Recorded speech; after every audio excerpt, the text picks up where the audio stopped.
Damas y caballeros, un placer de comprar el hielo aquí hoy.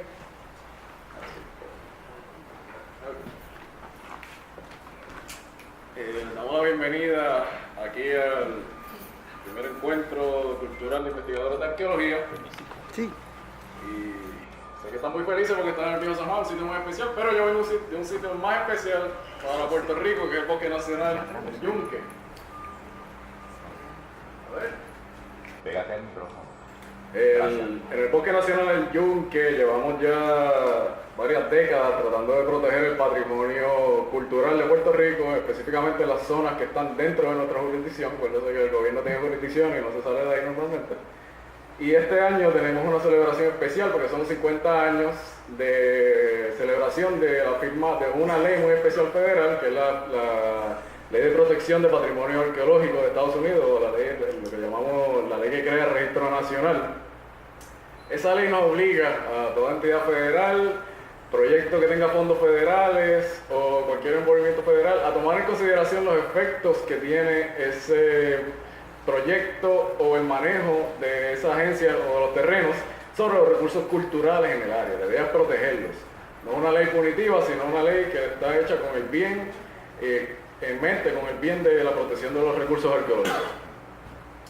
Como parte de esa celebración de los 50 años que tenemos ahora en el 2016, en el Yunque, yo como arqueólogo recientemente llegado allí, lo que llevo menos de un año, anteriormente los que conocerán estaba Jeff Walker, pero Jeff Walker está en otros lares en Estados Unidos, decidimos nominar la primera propiedad histórica del Yunque para ser listada en el Registro Nacional de Sitios Históricos de los Estados Unidos. Por más de 30 años hemos estado haciendo proyectos arqueológicos, pero nadie nunca había listado o incluido una propiedad ahí. Y eso lo logramos el año pasado, una propiedad. Empezamos por un petroglifo muy especial, bastante conocido, del cual les voy a estar hablando hoy como estudio de caso, pero también les voy a estar hablando un poco sobre el arte rupestre, los petroglifos en el Yunque.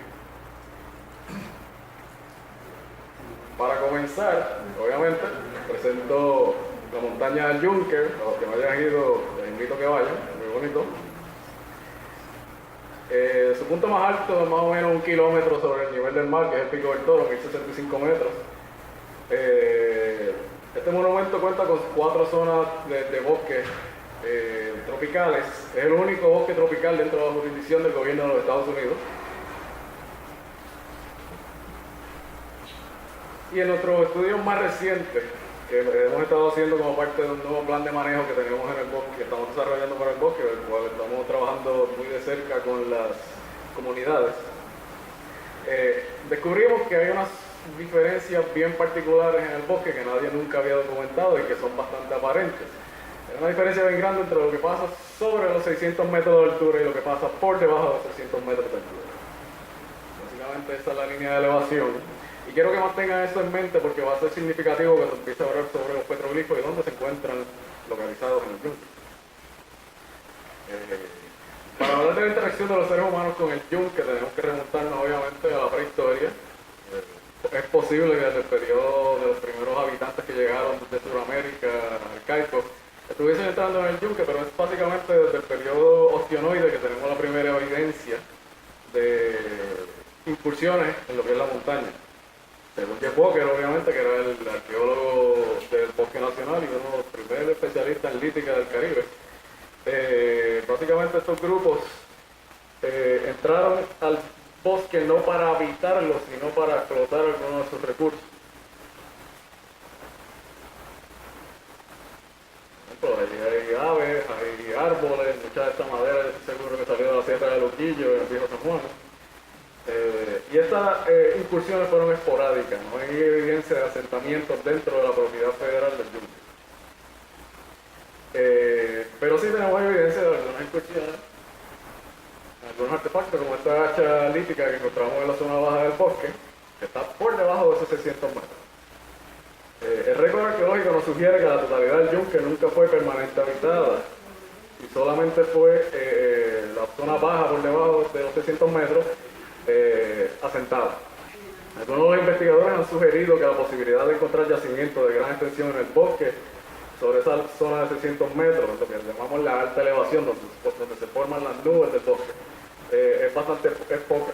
Esto se basa en el hecho de que el yunque presenta unos suelos bastante pobres, siempre está lloviendo y eso no se presta para desarrollar economías dependientes del cultivo de tubérculos o la agricultura. Gran parte del bosque tampoco ofrece árboles frutales o cantidad suficiente de animales para la cacería o la recolección. Y todo esto está ligado, obviamente, a esas condiciones ambientales entre el bosque lluvioso y el bosque que está debajo de ese bosque lluvioso. Otras hipótesis similares se basan en la idea generalizada, y esa es básicamente la zona de elevación alta que tenía, y algo que descubrimos en el estudio para el nuevo plan de manejo, es que toda esta zona que está en rojo, se va a clasificar como un humedal funcional. Básicamente las mismas condiciones que ustedes encuentran en un mangle. El suelo no drena, son suelos hídricos, siempre está lloviendo, los suelos son bastante pobres. Y estamos trabajando obviamente para reclasificarlo. Los mangles no son buenos sitios para vivir normalmente, a menos que usted esté escapando de algo, hay muchos mosquitos, aquí no hay mosquitos, pero es un bache naturalmente todo el tiempo, y obviamente esa es una de las razones por las cuales los seres humanos no se asentaron en la zona alta.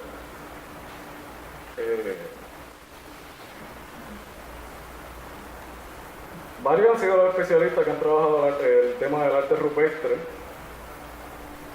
en el yunque, y este es el arte rupestre de las pocas cosas de la prehistoria que sí tenemos evidencia que los seres humanos sí estaban haciendo dentro de la evolución del bosque.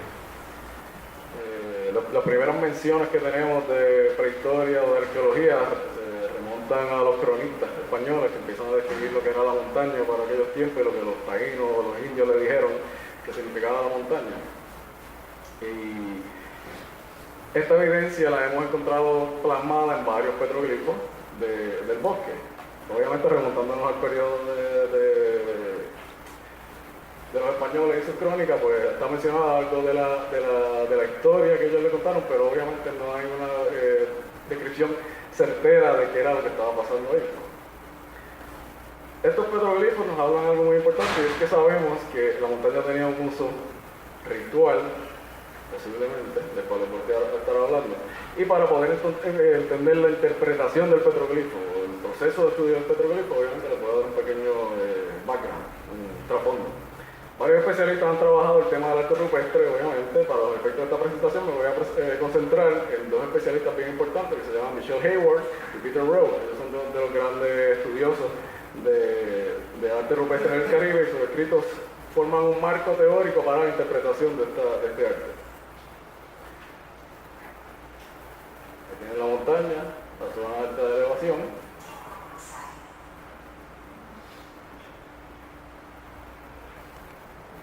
Cuando hablamos de los petroglifos, básicamente solamente existen 4 tipos de petroglifos, o de arte rupestre. Y esto incluye petroglifos, pictografía, que son los dibujos que se hacen con algún tipo de marca, de pintura, geoglifos, que son formas naturales, y esculturas en roca.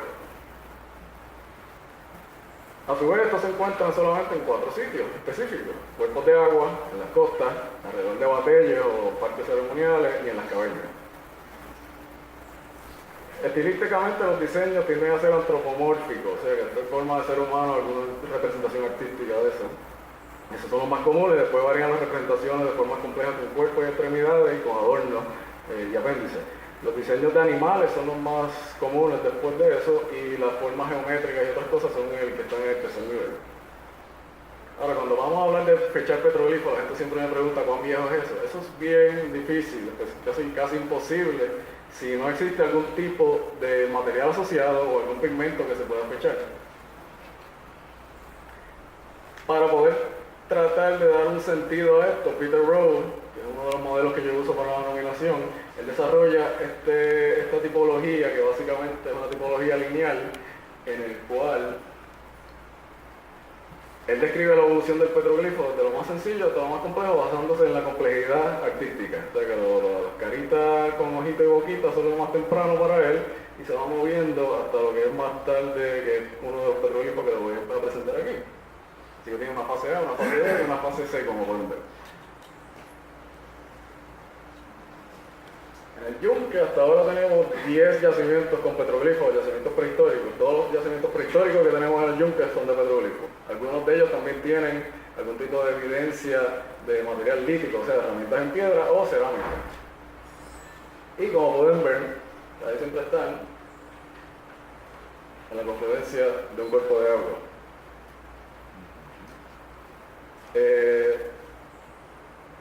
Confluencia de cuerpos de agua como similares a este. Tienden a estar tallados siempre mirando corriente abajo, nunca de corriente arriba, siempre mirando para abajo de la corriente. Y la tipología es variada, van desde el estilo más simple descrito en el modelo de Rowe, que son dos ojitos y una boquita, como un happy face, hasta unos diseños bien barrocos, del cual les voy a mostrar. Y, muy importante y significativo, según hemos descrito, todos se han identificado por la línea por debajo de los 600 metros de altura. Este es un mapa topográfico, la zona roja, básicamente la zona que está sobre 600 metros de altura, y como pueden ver, todos están básicamente por debajo. Esto aquí parece que sí, pero no, está en 500 y pico metros. Importante, ¿por qué? Porque es sobre esa zona de 600 metros que se forman las nubes. Esa es la topografía, así que funciona el sistema de condensación. Ahora, para hablar del yacimiento que les vine a hablar de hoy como estudio de casa, es el yacimiento de Río Blanco, que tiene esos petroglifos.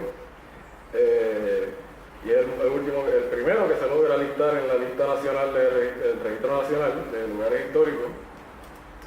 Este petroglifo básicamente consta de 14 petroglifos en un complejo alrededor de una piscina grande. Ese es el sketch del área donde está el petroglifo. Tiene una piscina natural, tiene una serie de cascadas, hay un precipicio en esta zona. Aquí tienen 4 grandes piedras en las cuales se talló el arco.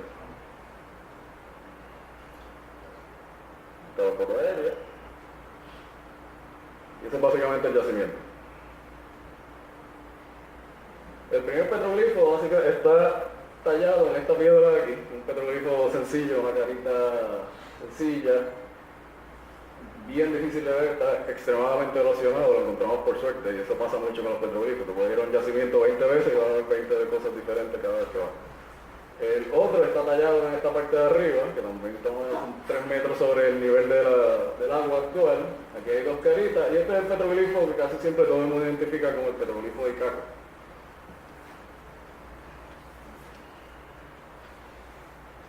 El peñón 1 del cual estaba hablando, es esa carita que tienen ahí, una cara bastante sencilla, con unos apéndices sobre la cabeza. Peñón 2, un petroglifo, lo que llaman al estilo de ancestro envuelto, el baby bundle, les voy a explicar en breve qué significa. Ese es el que está sobre los 3 metros de altura. Petroglifo número 3, más unos graffiti un poco más reciente, alrededor de los años 60. Petroglifos modernos. Sí. Algún Pedro Ramos que parece que visitaba el área, pero aquí tiene las 2 caras un poco más complejas. Y el petroglifo que todo el mundo normalmente visita, que es el más accesible, que es el del Peñón número 4, que es un panel.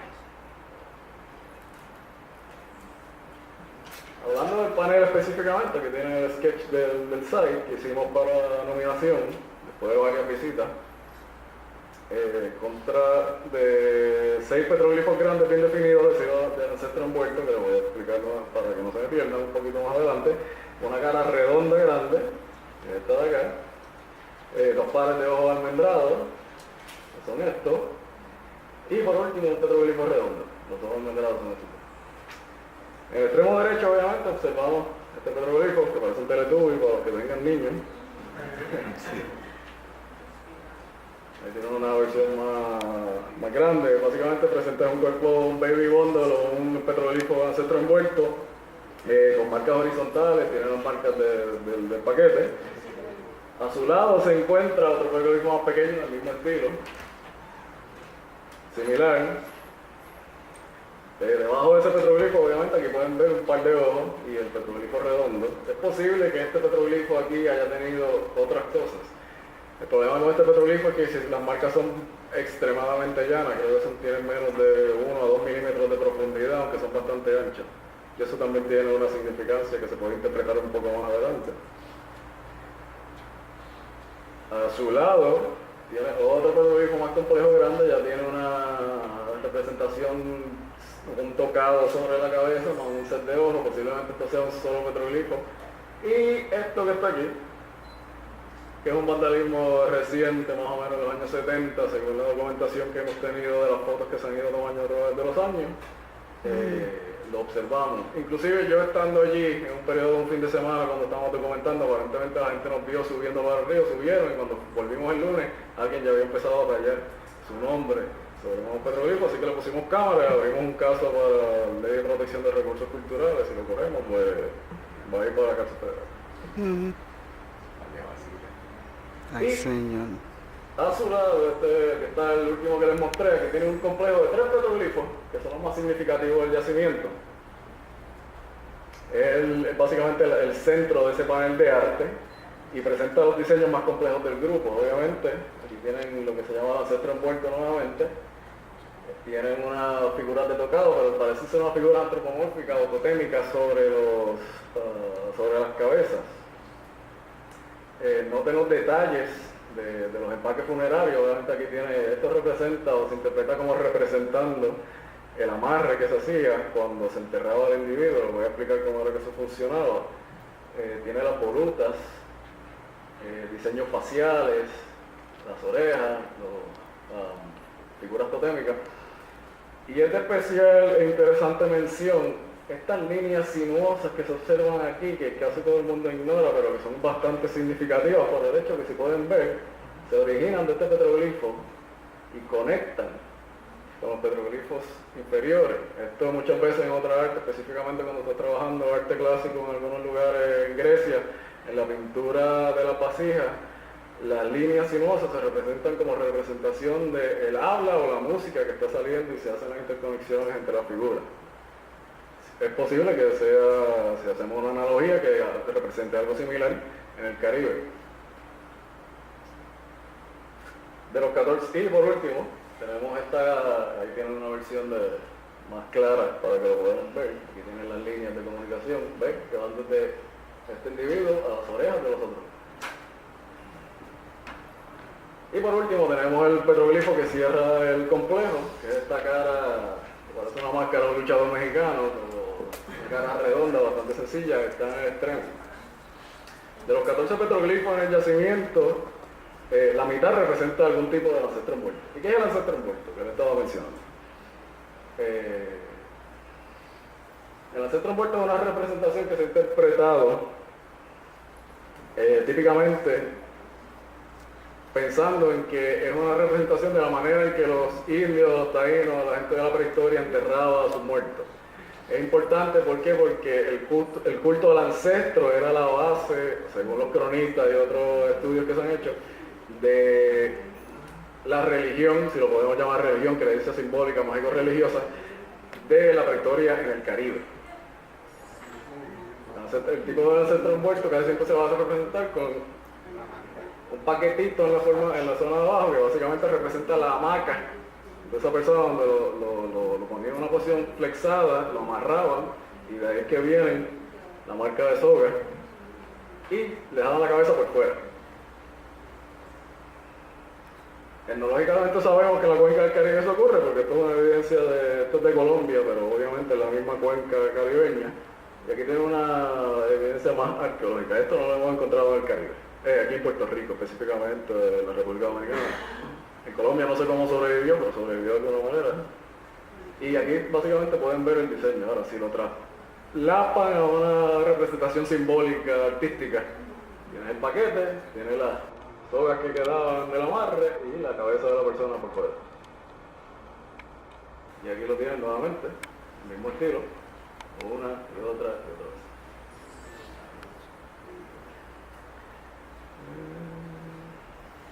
Es importante mencionar que una de las personas que menciona que esto era una práctica es Fray Ramón Pané, ese gran cronista de la prehistoria del Caribe cuando llegaron los españoles. Y nos menciona eso, lo enterraban de manera flexada, lo amarraban dentro de su hamaca y dejaban la cabeza por fuera. Eso tiene una significancia, porque también no es solamente la persona muerta, sino todo lo que envuelve mantener un contacto con tu ancestro. Además del estilo del ancestro envuelto, obviamente, pues tenemos otros estilos más sencillos, que son los sogas, las formas geométricas. Y es importante mencionar que el complejo del yacimiento se abre y se cierra en los dos extremos con la figura de las cabezas sin nada más. Eso también lo observamos cuando vamos a las cavernas en el Caribe, y es como delimitando esa zona sagrada, se podría decir específicamente. Alguna gente dice que representa a los dos siameses sagrados del origen, de las teorías de origen de los taínos. Eso está por verse. El setting del yacimiento es bien importante. Este es el yacimiento acá arriba, y básicamente hay que subir por las cascadas desde Río Blanco en la costa para llegar ahí.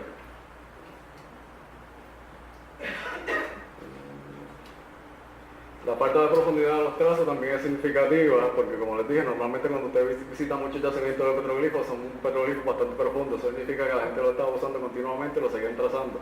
Río Blanco es bien llano, aunque es bien complejo. Y eso es meritorio de mención, porque si hicieron un petroglifo tan complejo, y este es el petroglifo más complejo que está dentro del yunque hasta hace poco, ¿por qué si era tan complejo no lo siguieron usando? Una de las teorías es que lo hicieron bien tarde en el periodo cuando estaban llegando los españoles y no tuvo tanto uso constante como otros petroglifos que sí se encuentran en la misma cuenca del río, pero más abajo. Esta es la vista del yacimiento, tiene una vista del valle de Naguabo, tiene vista de la costa, y este es el yacimiento visto desde encima del petroglifo número 2, que es el que está bien arriba. Tiene una piscina central, este es el peñón del panel del petroglifo, y aquí están las caritas donde estaba Pedro Ramos haciendo su grafito.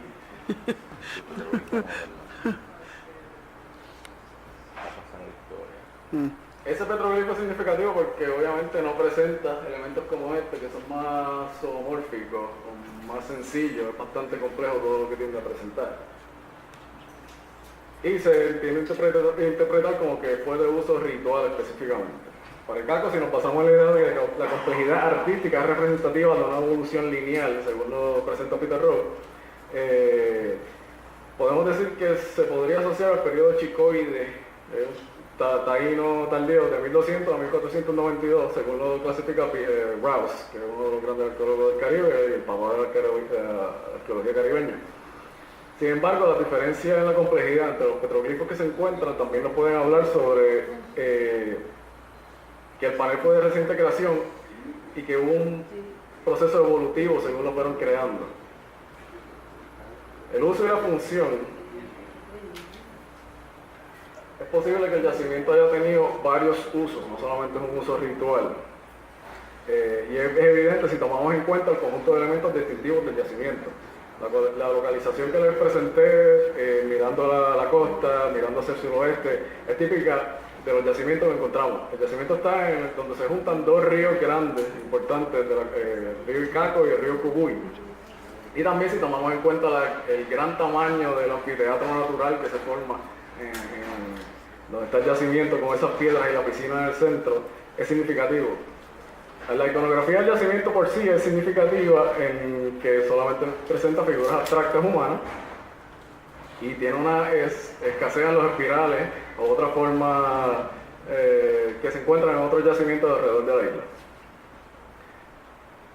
La frecuencia de ancestros puestos en su representación también nos habla de las creencias fúnebres o escatológicas y la presencia de los petroglifos antropomórficos en este yacimiento.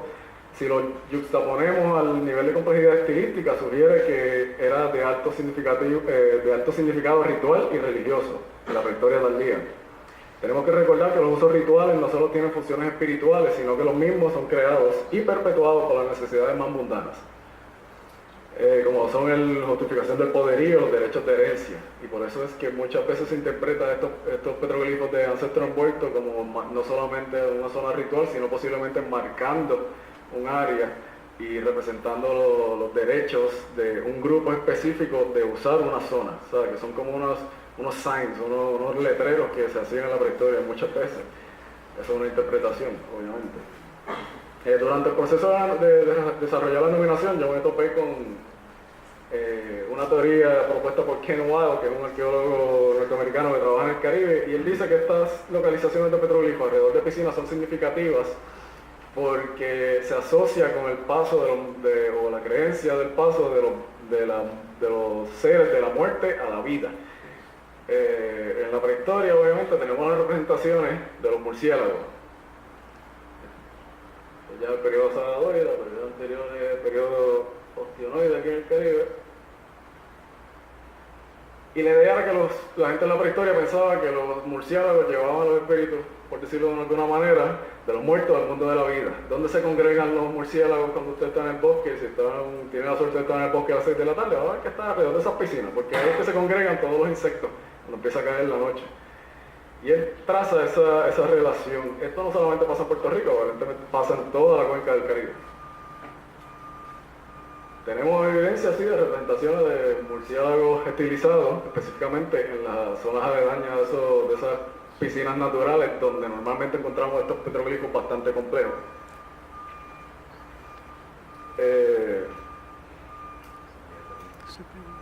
Igual propone esto porque mi interpretación es que esos letreros básicamente que representan estos petroglifos muchas veces representan en un nivel artístico las necesidades mundanas de los seres humanos. Así que es como tener una pintura en tu casa y significa algo, no solamente es el arte, sino el poderío, el poder adquisitivo, todo eso, y te marca cierta zona. Aquí tienen más versiones del murciélago, mucho más sencillas, en la misma cuenca del río, un poco más abajo.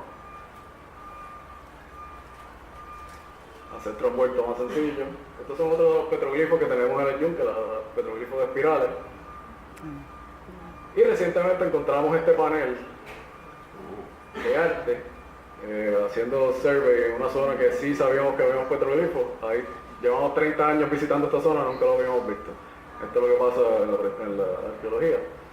Aquí tienen la dualidad del ancestro envuelto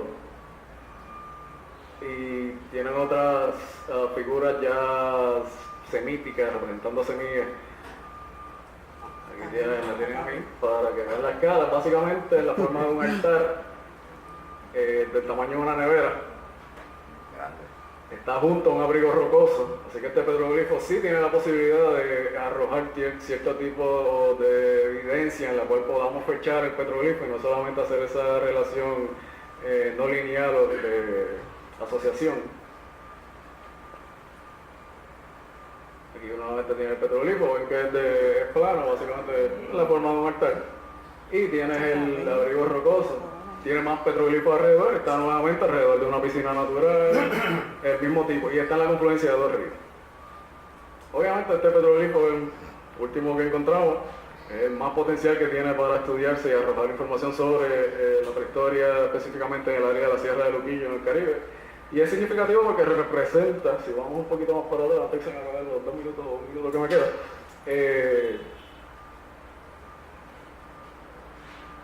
esta forma que ven aquí es una representación artística que se ha observado en el eje central de la isla, entre Caguana, Río Portugués. Es básicamente lo que a veces la gente llama la mujer de Caguana, esa forma estilística. En la representación dual, nuevamente, se puede asociar con las creencias prehistóricas que están documentadas por los cronistas, esa dualidad del mundo del periodo de la creación, del periodo taíno. Obviamente tenemos que investigar porque básicamente lo encontramos hace poco y he estado haciendo un montón de cosas que no he tenido mucho tiempo para ir. Lo estamos monitoreando, sabemos que hubo alguna gente que fue y me preocupa obviamente el hecho de que vayan a hacer algo, así que lo camuflajeamos y casi lo dejamos otra vez. No es que no queremos que vayan, pero mientras más gente va, más peligro hay de que me molesten el sitio, me dañe la evidencia. Potencialidad de daño. Exacto. Y para terminar, obviamente le queremos dar las gracias a toda la gente que nos ayudaron en el proceso de la nominación, todo el proceso de investigación arqueológica, utilizamos voluntarios,